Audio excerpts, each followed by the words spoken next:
નમસ્કાર, આપ જોઈ રહ્યા છો સંદેશ ન્યૂઝ. આપની સાથે હું ભાવિની. મહત્વના સમાચારથી શરૂઆત કરીએ. ખ્યાતિકાંડમાં સીઈઓની ધરપકડ બાદ અનેક ઘટસ્ફોટ થયા છે. સીઈઓ ચિરાગ રાજપૂત ખાનગી તબીબોને ધમકાવતો હતો તેવો ખુલાસો થયો છે. ખાનગી તબીબોનો માઇનસ પોઈન્ટ શોધી તેને ધમકાવતો હતો. કાર્તિક પટેલ ચિરાગ રાજપૂત ધમકાવતા હોવાનો ખુલાસો થયો છે. તેણે કબૂલી પણ લીધું છે, કબૂલાત કરી લીધી છે. ખાનગી તબીબોને ધમકાવી ખ્યાતિમાં રિફર કરાવતો હતો.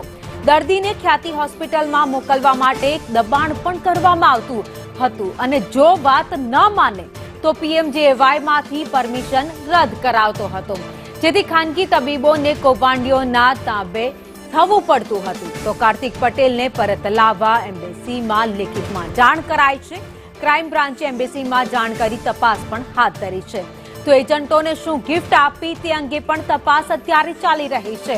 શૈલેષ આનંદ, નિખિલ પારેખ સહિત ખ્યાતિના એજન્ટો છે જેમને અત્યાર સુધીમાં અનેક ગિફ્ટો આપવામાં આવી હતી. શું ગિફ્ટ આપવામાં આવી હતી, ક્યાં કેટલા પૈસા કોને અપાયા છે, તે બધી જ અપડેટ પોલીસ લઈ રહી છે. પરંતુ જે આરોપીઓ છે જે પોલીસની પકડમાં આવી ગયા છે તેમની પૂછપરછમાં એક પછી એક મોટા ખુલાસા થઈ રહ્યા છે.